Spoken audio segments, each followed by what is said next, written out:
El secreto del éxito es vivir la vida. Baterías Hankook, mucho más. Presentan Combinación Clave. Muchos hablan. Otros critican. Pero en realidad, ¿quién te escucha? Te entregamos toda la información, la opinión y el debate sobre los temas que a ti te interesan. Combinación Clave, junto a Fernando Pausen. Somos opinión. Somos la clave. ¿Cómo están? Bienvenidos a Combinación Clave. Tenemos ya a nuestro primer entrevistado. Él es el presidente del Partido Socialista, Álvaro Elizalde. Presidente Elizalde, ¿cómo está usted? Muy buenos días, Fernando. Álvaro, bueno, la razón por la cual queríamos conversar contigo tiene que ver con esta serie de reuniones que el presidente ha solicitado, ha invitado a distintos presidentes de partido para que acudan a conversar con él, y que ayer, en el día de ayer, fue el caso del presidente del Partido Radical y el caso del presidente del Partido Socialista. ¿Cómo se dio esa situación y cómo se evalúa esta seguidilla de reuniones? ¿Cuál es el propósito que se puede proyectar a partir de aquello, Álvaro? Bueno, yo diría que ayer tuvimos una reunión en un marco de respeto, en un marco republicano, con el presidente de la República, en que pudimos abordar una serie de temas internacionales, particularmente las propuestas del gobierno y también las propuestas que tenemos en el caso particularmente de los socialistas, respecto de temas tan relevantes como el sistema de pensiones, el sistema tributario, el sistema educacional, particularmente nuestra preocupación por que el gobierno ha detenido todas las iniciativas aprobadas para fortalecer la educación pública. Hablamos de seguridad internacional, seguridad ciudadana, temas internacionales, en fin. Yo creo que fue una reunión bastante extensa, donde casi todos los temas, y el presidente dio a conocer sus puntos de vista, y nosotros dimos a conocer nuestros puntos de vista. Ahora, yo espero que efectivamente esta invitación del presidente no sea una estrategia para dividir a la oposición, ni un mero gesto comunicacional, sino que dé cuenta de una voluntad real de conversar en un marco de respeto y sobre la base de nuestras diferencias, temas que son relevantes para el país. Y por eso le planteé particularmente al presidente que era imprescindible que el gobierno dejara de lado este lenguaje de descalificaciones sistemáticas contra la oposición. No olvidemos que el presidente el año pasado calificó a quienes pensamos distinto como antipatriotas. Y por tanto había una contradicción evidente entre un gobierno que decía que quería generar condiciones para acuerdo y descalificaciones. Ahora, esas cosas que pasaron el año pasado, todas las calificaciones, como tú dices, de antipatriota, las críticas al gobierno de la expresidenta Michelle Bachelet, me imagino que habrán sido cosas que se plantearon en el día de ayer, y por lo tanto, ¿cuál fue la reacción del presidente de la República ante aquello? Bueno, efectivamente yo le manifesté en particular que el gobierno debía cambiar su actitud y dejar de denostar a Michelle Bachelet, porque la legítima crítica no puede ser injuria, y además porque se estaba rompiendo una tradición republicana. Yo no recuerdo en el pasado un mandatario en ejercicio descalifique sistemática y permanentemente a quien fue su antecesora. Más bien lo que hay en Chile es un clima de respeto entre el mandatario en ejercicio y los exmandatarios. Pero al margen de eso abordamos los temas de fondo. El presidente obviamente planteó cuáles eran los ejes centrales de su reforma en materia de pensiones y tributarias, y yo le manifesté cuáles son nuestras diferencias, porque la verdad es que salvo que hay un cambio sustantivo en ambas iniciativas, es muy difícil que nosotros concurramos con nuestros votos para aprobarla. Nos parece que los cambios que ha planteado el gobierno son claramente insuficientes. ¿Por qué razón? En materia de pensiones, porque el proyecto del presidente lo que hace es darle más plata a la AFP y no más plata a los pensionados. Y ahí tenemos una diferencia gravitante. Nosotros creemos que el sistema de AFP, bajo la lógica de mercado, no ha garantizado pensiones dignas para los adultos mayores. Y por tanto se requiere una modificación sustantiva del sistema. Y en materia tributaria, el gobierno está planteando bajar los impuestos a los que ganan más, afectando la capacidad recaudatoria del Estado y generando un déficit para las futuras administraciones que va a obligar a los próximos gobiernos a recortar el gasto social y por tanto perjudicar a la clase media y a los sectores vulnerables. Salvo que dichas iniciativas se modifiquen sustantivamente, nosotros obviamente tenemos una visión tan distinta que no podemos concurrir con nuestra aprobación, y por eso le hemos insistido al gobierno que tiene que hacer cambios en la materia. Estamos conversando con el presidente del Partido Socialista, Álvaro Elizalde, quien concurrió ayer a esta serie de conversaciones que el presidente de la República ha tenido con miembros y presidentes de los partidos de oposición. Ahora, tú mencionaste al principio de esta conversación que ojalá, dijiste, que esto no sea una forma para dividir a la oposición, pero en gran medida la división de la oposición no necesita del presidente de la República, se ha dividido sola, digamos. Sí, yo estoy de acuerdo que efectivamente el gran drama de la oposición ha sido la falta de capacidad de actuar de manera unitaria. Nosotros hemos sido obsesivos en el tema de la unidad. Hemos planteado que aquí se requiere generar condiciones para una convergencia de todos los actores progresistas, sobre la base de acuerdos programáticos. El para qué es muy relevante en política. Y sobre la base de esos acuerdos, establecer entendimientos que nos permitan, obviamente, concurrir unidos por el respaldo popular ante los próximos eventos electorales. Pero reitero, los acuerdos programáticos son fundamentales, son prioritarios. Lamentablemente hay otros actores que están en la lógica del camino propio, del perfilamiento, y eso ha dificultado generar condiciones para un entendimiento más sustantivo. Ahora, no en todos los niveles ha sido así. Hemos visto en la Cámara de Diputados, por ejemplo, una enorme dispersión, pero en el Senado hemos tenido capacidad de actuar unidos, y eso, de hecho, nos ha permitido corregir y perfeccionar malas iniciativas del gobierno para que sean aprobados bajo un perfil o una lógica completamente distinta. Así yo espero que finalmente prime un sentido de responsabilidad y que tengamos el interés superior del país por sobre las legítimas aspiraciones de cada partido o movimiento. Cuando el presidente Piñera inició su segundo mandato, Álvaro, él lo primero que hizo en términos de acción política fue crear una serie de comisiones temáticas donde varias personas de distintos partidos de la oposición, creo que socialistas también, contribuyeron a ser parte de esas comisiones. Esa situación, ha tenido dispar resultado. Básicamente la de infancia sigue teniendo todavía una implementación de algunas de las medidas que ellos concluyeron, pero el crimen de Catrillanca paró buena parte de la, del empatía que se había podido establecer en un principio. Y de hecho paralizó el Ministerio de Desarrollo Social hasta el día de hoy en términos de alguna de esas medidas. ¿Se conversó un poco acerca de eso, de retomar de alguna manera los caminos temáticos que se venían trabajando? Nosotros en su tiempo planteamos una visión crítica de estas comisiones, básicamente porque creemos que el diálogo debe desarrollarse de cara a la ciudadanía, de cara al país, y cuando se realiza con representantes del pueblo, parlamentarios, debe hacerse en el Congreso Nacional. Y por eso le planteamos al gobierno que este debate debía hacerse, reitero, en el Congreso Nacional de cara a la ciudadanía. Ahora, mire, el propio senador Chaguán en su tiempo planteó que estas comisiones eran una estrategia para ganar tiempo, porque el gobierno no tenía propuestas claras. Y lo que llama más la atención es que si bien se hicieron una serie de planteamientos, al momento de implementar esta agenda, el gobierno ha hecho planteamientos que no están considerados dentro de este listado de acuerdos, por decirlo de alguna manera. Entonces, ahí es donde uno se pregunta, ¿hay una real voluntad de diálogo? ¿Hay una real voluntad de entendimiento? ¿O esto es una estrategia de carácter comunicacional? Y por eso, nosotros hemos insistido que esperamos que el gobierno tenga una actitud distinta, una actitud constructiva, entendiendo que tenemos diferencias, entendiendo que el diálogo se realiza sobre la base de las convicciones, y nosotros tenemos una mirada, obviamente, crítica a lo que ha sido la gestión gubernamental, pero sobre todo un diálogo debe ser, reitero, de buena fe, de cara a la ciudadanía y en el Congreso Nacional. Ahora, ¿es posible, Álvaro, a través de estas conversaciones que se están teniendo, poder de alguna manera generar las condiciones para que los proyectos de ley que se han anunciado que se van a establecer, particularmente el de reforma tributaria, el de pensiones, el que tiene que ver con los cambios en las ISAPRES, el del plan laboral, puedan tener algún tipo de apoyo por parte de la oposición? Fernando, lo que pasa es que aquí el diálogo debe desarrollar siempre sobre la base de las convicciones. Nosotros tenemos convicciones muy profundas. Creemos que las iniciativas tal cual las ha planteado el gobierno no son positivas para el país. Es decir, Chile no necesita, por decirlo de una manera, más plata para la AFP. Necesita más plata para los pensionados. Y ahí tenemos una diferencia sustantiva de miradas con lo que ha planteado el gobierno.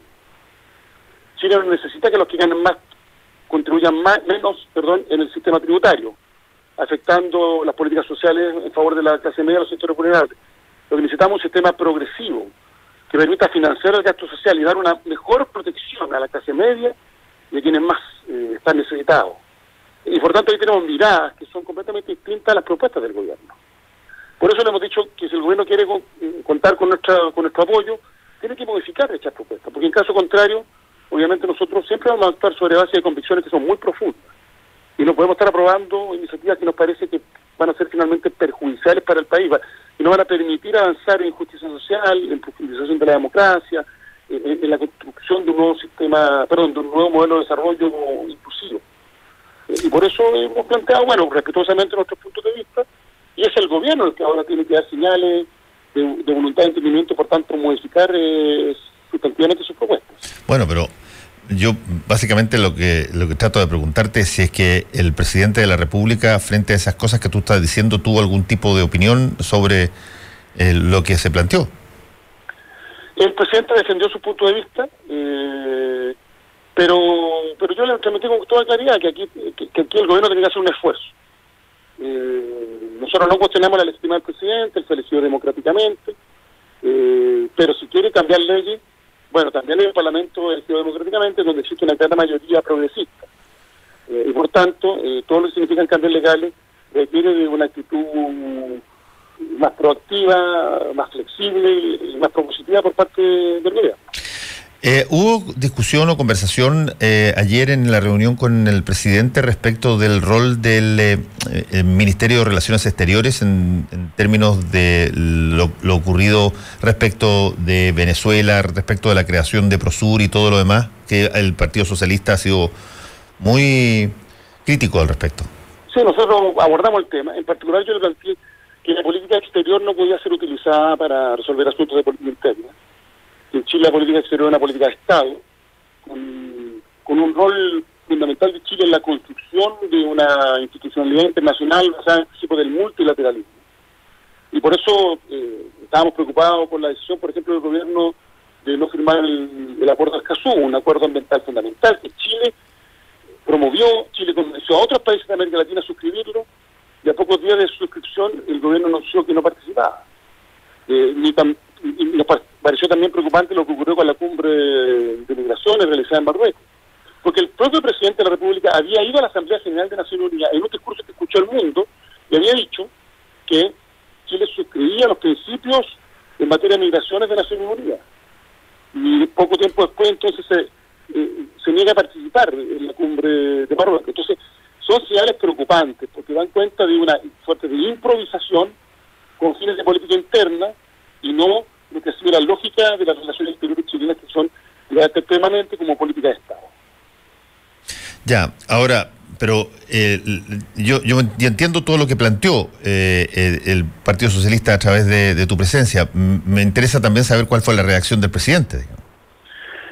El presidente ahora tiene que evaluar si es que da o no señales de cambio, podríamos decir, de lo que ha sido la actitud del gobierno. Porque cuando se gobierna se tiene una responsabilidad mayor. En el pasado, cuando hubo gobierno de otro signo político, el gobierno es el que hacía el esfuerzo por llegar a entendimiento. Así que yo diría que ahora es el gobierno el que tiene que ver y evaluar si va a dar estas señales. Va a dar una llamada de los gestos, que tiene que ver, en el caso particular de los proyectos de ley, con un cambio de las miradas que están contenidas en muchos proyectos. Sí, pero justamente por ese punto yo hago el hincapié en la posición quizás prioritaria de parte del Partido Socialista, porque por lo menos el ex canciller y ex secretario general de la OEA, José Miguel Insulza, ha tenido una voz muy fuerte respecto del riesgo de y además una crítica directa al canciller Roberto Ampuero. ¿El presidente habló algo respecto de eso? Escuchó lo que yo le planteé. Sobre eso, no solo había una crítica del ex canciller José Miguel Insulza, sino que de todos los cancilleres, o gran parte de los cancilleres de la democracia. Porque lo que se ha visto por parte del Ministerio de Relaciones Exteriores bajo el actual gobierno es improvisación y sobre todo aceptar la tradición de la política exterior como una política de Estado, en que Chile ha sido constructor de la institucionalidad internacional bajo el principio del multilateralismo. Chile ha sido protagonista, somos un país pequeño, un país que está al fin del mundo, pero hemos sido protagonistas, partícipes de la construcción de la arquitectura internacional que promueve la solución pacífica de los conflictos, que promueve el multilateralismo, que promueve, por cierto, foros y organismos organismos internacionales y para ir resolviendo problemas que afectan a los distintos países, que afectan al conjunto de la humanidad. Y en ese sentido, lo que hay por parte del actual canciller más bien una ruptura de esa tradición, o del actual gobierno. Y se ha notado, disculpe que lo diga Fernando, Sí. inexperiencia. O sea, es evidente que el actual canciller, por decirlo de una manera, él no tiene, podríamos decir, el bagaje ni la experiencia de quienes lo que se ven en el cargo, y eso se ve nítidamente. Hay otro punto que es interesante, me parece, Álvaro Elizalde. Estamos conversando con el presidente del Partido Socialista, como en su calidad de tal fue ayer a reunirse con el presidente de la República, y que tiene que ver con esta variable, esta serie de proyectos de ley que se ha dicho que van a entrar, y en particular el de admisión justa, que ha sido muy criticado, ha sido muy áspera la comunicación pública respecto de aquello. Se espera, viste tú o conversaste tú con él precisamente sobre este tema, teniendo en cuenta que son varios, tanto en la coalición de gobierno, que han planteado que, como está, lo más probable es que no pase, y por lo tanto se podría caer muy rápidamente uno de los puntales que me imagino el gobierno tiene. ¿Se conversó sobre admisión justa ayer? Bueno, yo le manifesté en primer lugar al gobierno nuestra preocupación por la decisión del Ministerio de Educación de detener, de abandonar las iniciativas aprobadas para fortalecer la educación pública. Una carta suscrita por los 24 senadores de oposición en que se le manifiesta al gobierno nuestra preocupación ante esta situación, que fue por lo demás firmada en enero pasado, y le llevé de hecho una copia de la carta. Le entregué ayer la propuesta de pensiones del Partido Socialista, de la bancada de senadores, y esta carta suscrita por los senadores de oposición. Lo que hemos visto más bien es una estrategia comunicacional del gobierno que no pretende resolver los temas de fondo, y sobre sin base empírica, y en contra de lo que señalan todos los expertos en la materia. En el caso del proyecto de admisión injusta, como yo lo denomino, todos los estudios indican que el proyecto, podríamos decir, no va en la línea de generar condiciones para que todos los niños, las niñas y los jóvenes de nuestro país, no importando su origen social, cuenten con las mejores herramientas para progresar en el camino de la vida. Van en la senda contraria. Hay un estudio, por lo demás, que salió hace poco tiempo en la Universidad Católica, que contradice todo lo que ha señalado la Ministeria de Educación. El propio ministro ha señalado que aquí no importan los expertos, que aquí hay que considerar los casos particulares, pero lo cierto es que los expertos en la materia han señalado que este es un mal proyecto y que establece más bien una admisión injusta. Pero reitero, aquí lo que hay por parte del gobierno es una suerte de sobreideologización en materia educacional, en contra de lo que señalan los expertos, y adicionalmente un intento de manipular comunicacionalmente para llevar adelante iniciativas que no resuelven los temas de la educación.